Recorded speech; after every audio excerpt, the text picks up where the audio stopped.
Yes, let us see now what is pH.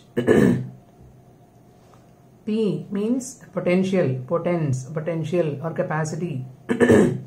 Capacity of hydrogen in a medium. This is what is expressed by pH. Now what is pH? pH is a scale. It is a scale to measure the extent of acidic or basic character of a particular substance. Okay. The value of pH ranges between 0 to 14. Now if pH is equal to 7 means the substance is neutral. Okay, it is neither acidic nor basic, it is neutral. And if the pH is less than 7, then the substance is acidic. And if the pH is greater than 7, then the substance is said to be basic. Now, to a concentrated acid, if you add water, of course you are not supposed to add water to acid, you should only add acid to water. Remember that, okay? That is, you are doing dilution, right? Now, dilution of an acid is an exothermic reaction. This I already told you. On dilution, what happens? Volume increases. Supposing you are having 100 ml of a solution of an acid and you are adding 100 ml of water to it. That means the total volume becomes 200. So, during dilution, what happens? Volume increases. So, the number of H plus ions per unit volume decreases. Now, in the initial stage, in this 100 ml of acid solution, say for example, if you are having 10 H plus ions in 100 ml of solution, okay, and when you add 100 ml more of water into it, that means you have doubled the volume. Is that clear? So what will happen to the number of H plus ions in that 200 ml now? It will reduce to half. Initially it was 10. Now it will be 5 H plus ions per unit volume. Is that clear? So that way it will get reduced to half. So you say the number of H plus ions per unit volume decreases, or you say acidic character decreases. And if acidic character decreases, pH will increase. So from this what you understand? pH is inversely proportional to acidic character. If acidic character is more, pH is less. If the acidic character is less, pH is more. Exactly, it is inversely related. So lesser the pH, greater the acidic character. That is why you say, if I give you two solutions, say A and B, एक का pH 2 है और एक का pH मान लो 5 है. Now if I am asking you which is more acidic, you will say the solution having pH 2 is more acidic. Exactly, lesser the pH, greater the acidic character.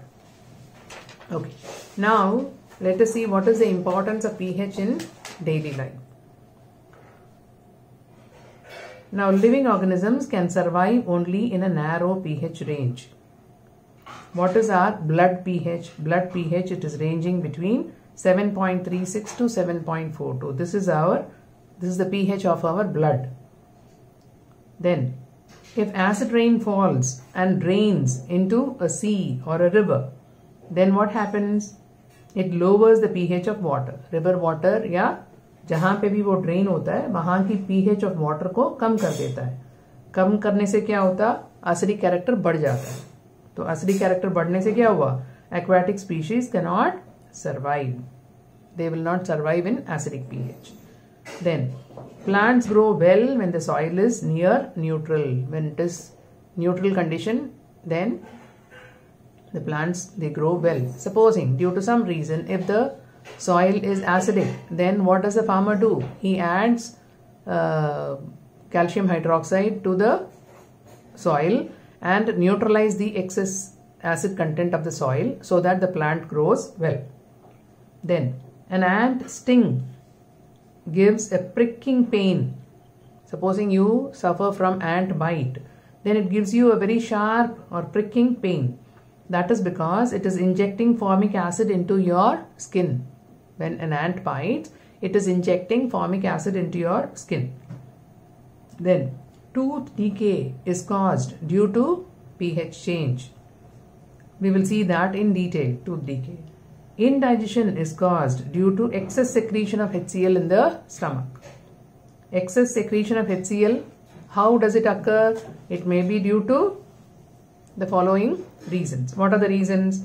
Either you have eaten a lot, overeating, or you might not have taken any food for a long time. That is, you are remaining in empty stomach for a long time. So such conditions can be overcome by taking an antacid. Now what kind of antacids? Sodium bicarbonate, milk of magnesia, that is a suspension of magnesium hydroxide is called as milk of magnesia, or aluminium hydroxide gel. These are all good antacids you can take in order to relieve yourself from stomach pain. Now these being a mild base, they will neutralize the excess acid in the stomach. Okay, now same way, let us see what causes tooth decay and how it can be prevented. These are all very, very important questions. Okay, you need to know very clearly, and all these notes I have already given you. You people have written it in your notebook. Please go through it again. Right? Okay, now what causes tooth decay? Now bacteria is present in your mouth. What it does? It is degrading the food particles present between the teeth. When you eat, what happens? Some of the food particles, they stay in between the teeth. Now,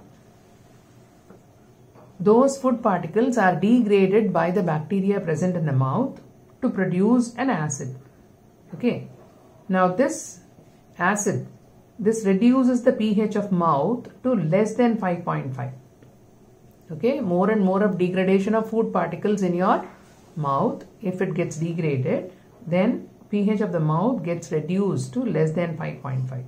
And at this pH, what happens? The tooth enamel, which is made up of calcium phosphate, dissolves, thus causing tooth decay. Your tooth enamel, it is made up of calcium phosphate.